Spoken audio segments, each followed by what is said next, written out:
বর্তমান সময়ে social media খুললে একটা জিনিস দেখতে পাই, সেটা হলো আমার বাংলার পরিবেশে কিয়ামকে নিয়ে। কিয়াম, রাগ করবেন না, কথা ঠান্ডা মাথায় বুঝবেন, তারপরে মন্তব্য করবেন। কিয়ামটাকে আমির শরিয়াত কুতুবুল আলম দাদা হুজুর পীর কেবলা রহমাতুল্লাহ আলাইহি তিনি বলেছেন এটা মুস্তাহসান বা মুস্তাহাব, করলে ভালো, না করলে। কত বড় ফিতনার সময়, যে সময় মুসলমানদের কোনো মিডিয়াও পাশে নেই, মুসলমানদের কোনো অভিভাবক নেই, একমাত্র আল্লাহ ছাড়া। আমরা আল্লাহকে ভুলে গিয়ে এমনকি বলতে বড় লজ্জা লাগে, মুসলমানের ভিতরে, আলিমের ভিতরে আমরা দ্বন্দ্ব করতে শুরু করেছি। মুসলমানই দ্বন্দ্ব, ভাইয়ে দ্বন্দ্ব, পাড়া প্রতিবেশীতে দ্বন্দ্ব, আল্লাহ ক্ষমা করুক, আলিমেও দ্বন্দ্ব শুরু হয়ে গিয়েছে। যে সময় মুসলমানদের ঐক্য, যে সময় মুসলমানদের একতা বড় জিনিস, মুসলমানদের সংহতি একমাত্র মুসলমানদের মূলধন, সেই সময় আমরা নিজেদের ভিতরে কোলাহল, নিজেদের ভিতরে ফিতনা ফাসাদ আর গালাগালি কাদা ছড়াছড়ির ভিতরে লিপ্ত আছি।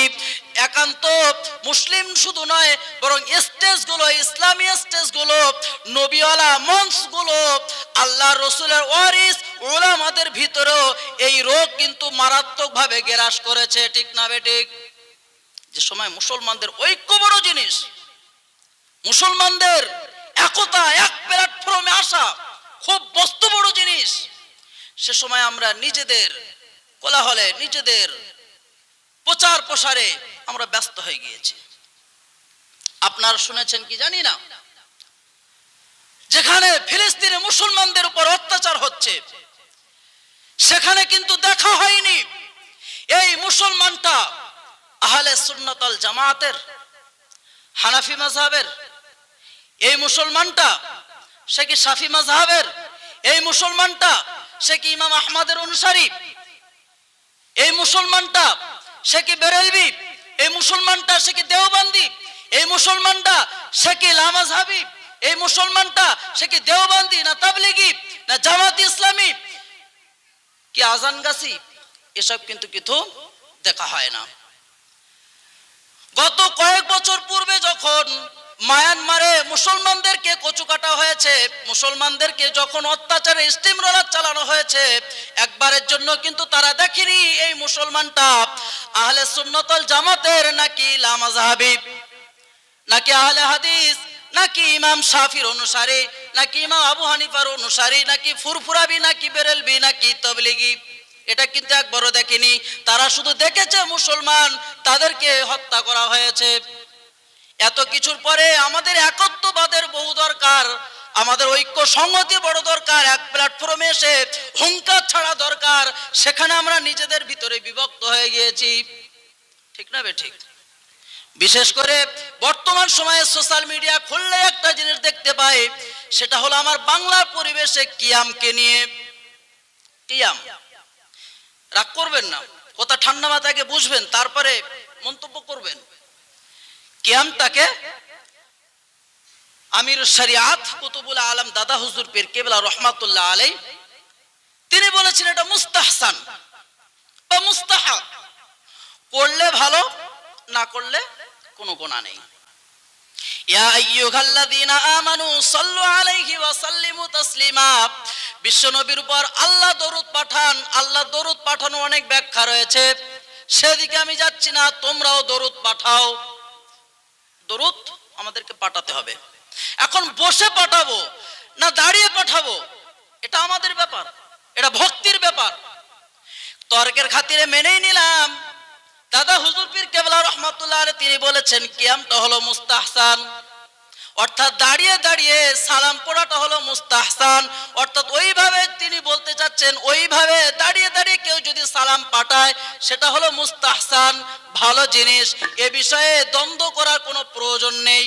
দ্বন্দ্ব বলতে মুস্তাহসান জিনিস, এটাকে কেউ যদি বসে বসেও করে, না দাঁড়ায়, কারো বলার এটা অধিকার নেই যে আমি যদি ওই স্টেজে থাকতাম তাকে লাথি মেরে ফেলে দিতাম, এটা বলার অধিকার নেই। কারণ এটা কোনো ফরজ বিষয় নয়, এটা কোনো ওয়াজিব বিষয় নয়, এটা কোনো সুন্নত বিষয় নয়। একটা নফল বা মুস্তাহসান জিনিসকে এমনভাবে নিজেদের ভিতরে দ্বন্দ্ব করার জন্য, নিজেদের ভিতরে ঐক্য নষ্ট করার জন্য কথা বলা কোনোদিনের জন্য শোভা নয়। যে ওই স্টেজে যদি আমি থাকতাম তাহলে দাঁড়িয়ে তাকে লাথি মেরে ফেলে দিতাম। আবার অন্য পক্ষের এটাও বলা শোভা মানায় না। নিজেদের ঐক্য রক্ষার যেখানে বড় বিষয়, সেখানে এটা কোশ্চেন কালেও বলা শোভা পায় না যে ওটা পালন করাটা হলো হারাম। সেটা মুস্তাহসান জিনিস। আকাবির কেরাম বলেছেন, ওলামায়ে কেরাম বলেছেন, আল্লাহর ওলিরা বলেছেন, তোমার পছন্দ হয় না তুমি করো না। তারা বলেছেন যে এটাকে মুস্তাহসান জিনিস কেউ যদি বসেও করে, বসেই করতে দাও, তবে এটাকে হারাম বলে নিজেদের ভিতরে মহা ঐক্যর প্রয়োজন যেটা, সেটাকে নষ্ট করাও ঠিক নয়।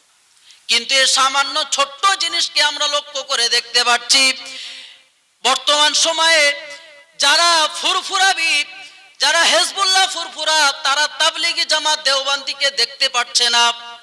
আবার এমনও জায়গায় কিছু পরিবেশ তৈরি হয়েছে যারা তাবলিগি জামাতের অনুসারী দেওবন্দি, তারা ফুরফুরাদেরকেও দেখলে রেগে যায়। কারণ ছোট্ট একটা মুস্তাহসান জিনিস, যেটা ফরজও নয়, যেটা ওয়াজিবও নয়, যেটা নফল নয়, এই ছোট্ট জিনিসকে নিজেদের ভিতরে দ্বন্দ্ব সৃষ্টি করেছে। আর এই নবীর মঞ্চটাকে একে অপরের বিরুদ্ধে সমালোচনার জন্য যেন এই মঞ্চটা তৈরি করা হয়েছে। না, ছোট্ট বিষয়কে কেন্দ্র করে নিজেদের ভিতরে ঐক্য নষ্ট করা মোটেও ঠিক নয়। কারণ আল্লাহ পাক বলেন, ওয়াতাসিমু বিহাবলিল্লাহি জামিআন ওয়া লা তাফাররাকু, তোমরা আল্লাহর বিধানকে মজবুত ভাবে ধরো এবং তোমরা নিজেদের ভিতরে বিচ্ছিন্ন হয়ো না। যেখানে শত্রুরা মুসলমানদের উপর অত্যাচার করার, মুসলমানদেরকে সমূলে উৎখাত করার চেষ্টায় আছে, সেখানে আমাদের একত্ববাদের মহাজোটের বড় প্রয়োজন। সেখানে নিজেদের ভিতরের ছোট্ট ছোট্ট মাসআলাকে কেন্দ্র করে ঐক্য নষ্ট করা থেকে ফিরে আসা আমাদের উচিত। ঠিক না বেঠিক? কথা বলুন। আল্লাহ পাক আমাদেরকে হেফাজত করুন। তবে মনে রাখতে হবে, ইন্না আকরামাকুম ইনদাল্লাহি আতকাকুম, তোমাদের ভিতরে যে সবচেয়ে পরেশগারিতা অবলম্বন করবে, যার আমলটা সম্পূর্ণ সঠিক হবে কোরআন হাদিস অনুযায়ী, তার আমলটাই আল্লাহর কাছে গ্রহণযোগ্য। সুতরাং তোমারটা ভালো লাগছে তুমি করো, আমার যেটা ভালো লাগছে আমি করি। স্টেজটাকে ঝগড়ার মঞ্চ না বানিয়ে আমাদেরকে শুদ্ধ হয় সংক্ষিপ্ত পরিসরে সমাধানের চেষ্টা করতে হবে। নাহলে স্টেজগুলোর সাধারণ মানুষ যারা এই মসলা সম্পর্কে তাদের কোনো কিছু প্রয়োজন নেই। একটা মসলা নবীর নূর না মাটির, নবী নূর না মাটির। প্রথম কথা হলো নবীজি মানুষ কিনা? জি, নবীজি মানুষ। নূরের তৈরি হয়ে মানুষ হয়েছে না মাটির তৈরি হয়ে মানুষ হয়েছে? আপন জায়গায় ওলামাদের সমাধান ওলামারাই করবে। সাধারণ মানুষের ভিতরে এই সমস্ত জিনিসকে না ঢোকানো। কারণ এই জিনিসটা এমন নয় যে কবরে প্রশ্ন করা হবে, বলো তোমার নবী নূরের তৈরি ছিল না মাটির তৈরি ছিল। কথা বুঝে আসেনি?